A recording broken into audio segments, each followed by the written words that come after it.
दोस्तों, आपको तो पता ही होगा कि हमारा चांद कितना रहस्यमय है, क्योंकि हमारे पास इतनी हाई टेक्नोलॉजी होने के बावजूद भी हम मून के सारे रहस्यों को जान नहीं पाए हैं। दोस्तों, आज मैं आपको बताऊंगा चांद से जुड़े हुए मिस्टीरियस एंड अननोन फैक्ट्स के बारे में। तो चलिए शुरू करते हैं। Fact number 8।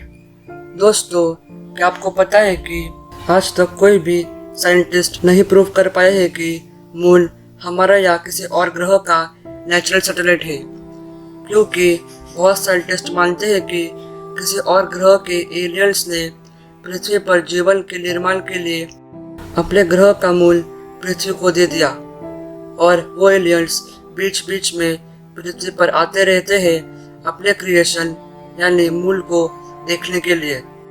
और दोस्तों, और एक खास बात है कि अभी तक कोई भी वैज्ञानिक मून के निर्माण होने के थ्योरी को नहीं समझा पाया है। और दोस्तों, ये जो अपोलो 11 मिशन हुआ था जिसमें 3 लोग यानी Neil Armstrong, Buzz Aldrin and Michael Collins चांद पर गए थे, वो भी ये दावा करते हैं कि जब वो चांद पर जा रहे थे तो उनके पीछे कोई तो मिस्टीरियस ऑब्जेक्ट उन पर नजर रखे हुए थे। और जब ईगल मॉड्यूल यानी उनका लैंडर जब मून पर लैंडिंग करने ही वाला था तो उनका सिग्नल नासा के कंट्रोल रूम से 2 मिनट के लिए टूट गया था। Fact number 7। दोस्तों, क्या आपको पता है कि चांद अंदर से खोखला है? वैज्ञानिक भी यह सुनकर चौंक गए, क्योंकि बहुत रेयरली ही ऐसे कुछ सेलेस्टियल बॉडीज होते हैं जो अपने अंदर से खोखले होते हैं। और नासा के वैज्ञानिकों ने भी ये समझने के लिए कि क्या सच में चांद अपने अंदर से खोखला है, ये प्रूव करने के लिए एक मिशन भेजा था, अपोलो 11। वैसे तो अपोलो 11 एक मैन्ड मिशन था जिसमें इंसानों को चांद पर लैंड करके उधर रिसर्च करना था, पर अपोलो 11 के जो एस्ट्रोनॉट्स थे वो जब पृथ्वी पर वापस आ रहे थे तो उन्होंने मून पर एक इम्पैक्ट छोड़ा था, जिसमें उन्होंने एक सैटेलाइट को चांद की सतह पर गिराया था। और उस सैटेलाइट के गिरने की आवाज़ कुछ दिनों तक वैसे ही बजती रही, वो भी बिना रुके। और अगर चांद अंदर से खोखला ना होके सॉलिड होता तो ऐसा कभी नहीं होता। इससे वैज्ञानिकों को पता चला कि चांद की जो सतह है वो अपने अंदर से हॉलो यानी खोखली है। Fact number 6। दोस्तों, क्या आपको पता है कि हमारे पृथ्वी का जो मून है वो हर साल पृथ्वी से 4 सेंटीमीटर यानी 1.6 इंचेस दूर होते जा रहा है। और दोस्तों, एक दिन ऐसा आएगा कि जब चांद गायब ही हो जाएगा। पर दोस्तों, आपको कोई डरने की बात नहीं है, क्योंकि जिस गति से चांद पृथ्वी से दूर होते जा रहा है यानी 1.6 इंचेस पर ईयर, तो चांद को पूरी तरह गायब होने के लिए कम से कम करोड़ों वर्ष तो लगे जाएंगे। Fact number 5। दोस्तों, बहुत सारे लोगों को ये तो पता ही होगा कि सुशांत सिंह राजपूत सर ने चांद पर जमीन खरीदी थी और वो बॉलीवुड इंडस्ट्री में पहले ऐसे एक्टर थे जिन्होंने अपनी खुद की ज़मीन चांद पर खरीदी थी। पर क्या आपको पता है कि उस ज़मीन का नाम क्या है? अगर आपको नहीं पता तो मैं आपको आपकी जानकारी के लिए बता दूं कि सुशांत सिंह राजपूत सर ने जो ज़मीन चांद पर खरीदी थी उसका नाम है मेयर मुस्कोवियन सी या the sea of Muscovy. Fact number 4।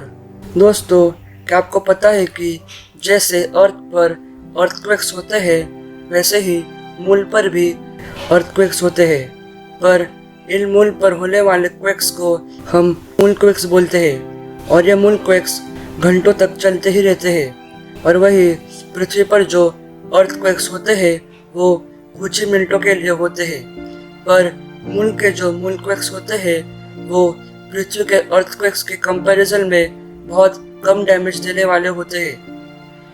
दोस्तों, ये मून क्वेक्स मून पर होने वाले श्रिंकिंग और रेजनिंग के चलते निर्माण होते हैं। दोस्तों, ये मून क्वेक्स के बारे में तभी पता चला जब भी अपोलो 12, 14, 15, 16 के जो एस्ट्रोनॉट्स थे उन्होंने मून पर एक 3 कंपोनेंट्स का नेटवर्क और लॉन्ग पीरियड सेस्मोमीटर्स मून की सतह पर इंस्टॉल किए और इन सेस्मोमीटर्स ने मून पर 13,000 सेस्मिक इवेंट्स को डिटेक्ट किया।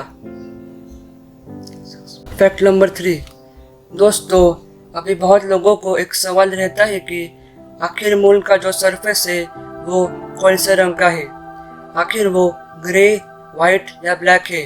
तो इस सवाल का आंसर है ब्लैक, क्योंकि मून के पास अपने खुद की लाइट तो है नहीं और ऊपर से मून का जो एटमॉस्फेयर है वो भी बहुत पतला है और जो आप रात के समय देखते हो व्हाइट मून वो असल में सन की लाइट रेज होती है जो मून के सरफेस पर रिफ्लेक्ट हो रही होती है। और अगर सन गायब हो जाएगा तो हम लोग रात के समय आकाश में स्टार्स के अलावा और कुछ नहीं देख पाएंगे। इसलिए पृथ्वी पर जीवन के संभावना के लिए दोनों सन और मून बहुत आवश्यक है। Fact number 2। दोस्तों, आपको ये पता ही होगा कि हम इंसान मून की डार्क साइड यानी मून के पिछले हिस्से को नहीं देख सकते। पर दोस्तों, आज तक भी बहुत सारे लोगों को ये तो पता है कि हम मून की डार्क साइड को नहीं देख सकते, पर उन लोगों को इसका साइंटिफिक रीज़न नहीं पता है।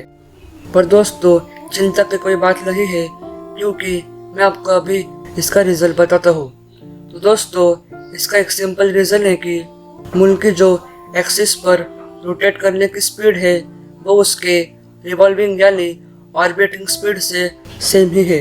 मतलब मून को अपने एक्सिस पर रोटेट करने के लिए 27 डेज का समय लगता है और अपने ऑर्बिट पर एक बार रिवॉल्व करने के लिए भी मून को 27 डेज का ही समय लगता है। और यहाँ पर आप देख सकते हैं कि जब मून अपने एक्सिस और ऑर्बिट पर रोटेट और रिवॉल्व कर रहा है तो उसकी जो डार्क साइड है उस पर सन की लाइट रेस गिरती ही नहीं है। और जब मून की डार्क साइड पर सन की रेस पड़ती है तो उसकी जो डार्क साइड है वो पृथ्वी के अपोजिट डायरेक्शन में होती है। तो यही कारण है कि हम मून की डार्क साइड को कभी भी नहीं देख सकते। Fact number 1। दोस्तों, आपको पता नहीं होगा पर आजकल मीडिया में एक ट्रेंड चल रहा है कि इसरो के द्वारा भेजा हुआ चंद्रयान 2 मिशन में जो विक्रम लैंडर, ऑर्बिटर और प्रज्ञान रोवर था उसमें से जो रोवर है वो अभी तक चांद पर जिंदा है और सही तरीके से काम कर रहा है। पर यहाँ पर एक माइनस पॉइंट यह आता है कि आपको तो पता ही होगा कि जब विक्रम लैंडर मून के सतह पर लैंडिंग करने ही वाला था तो जब विक्रम लैंडर मून के सरफेस से 2 किलोमीटर के हाइट पर ही था तो उसका संपर्क इसरो के सेंटर से पूरी तरह टूट गया था और ऐसे टाइम के दौरान विक्रम लैंडर मून के सरफेस पर क्रैश हो गया और विक्रम लैंडर के टुकड़े टुकड़े हो गए। पर दोस्तों, एक इंजीनियर जिसका नाम शानमुगा सुब्रमण्यम सर था, उन्होंने विक्रम लैंडर के इम्पैक्ट्स की फोटो ढूंढ के उनको सोशल मीडिया पर पब्लिश किए थे। और अभी कुछ दिन पहले उन्होंने और एक पोस्ट पब्लिश की जिसमें उन्होंने विक्रम लैंडर के इम्पैक्ट्स के साथ साथ प्रज्ञान रोवर को भी फोटो में दिखाया था, जिसमें प्रज्ञान रोवर विक्रम लैंडर से निकलकर उसके कुछ दूरी पर था। पर दोस्तों, यहाँ पर एक सवाल उठता है कि अगर विक्रम लैंडर लैंडिंग के वक्त क्रैश हो गया था तो उसके अंदर का रोवर उससे बाहर कैसे निकल सकता है। तो इसी बात को लेकर इसरो ने भी स्टेटमेंट दी है कि उनके एक्सपर्ट्स द्वारा की गई रिसर्च से उनको ये पता चला है कि वर्स्ट से वर्स्ट कंडीशन में भी प्रज्ञान रोवर सिर्फ विक्रम लैंडर से बाहर निकल सकता है, पर वो अपने आप मूव कैसे करेगा। तो दोस्तों, इससे साफ जाहिर होता है कि प्रज्ञान रोवर भी लैंडर के साथ साथ डैमेज हो चुका है। तो दोस्तों, आज के लिए इतना ही। दोस्तों अगर आपको मेरी वीडियो पसंद आया तो सब्सक्राइब करके बेल आइकन दबा देना। Thanks for watching.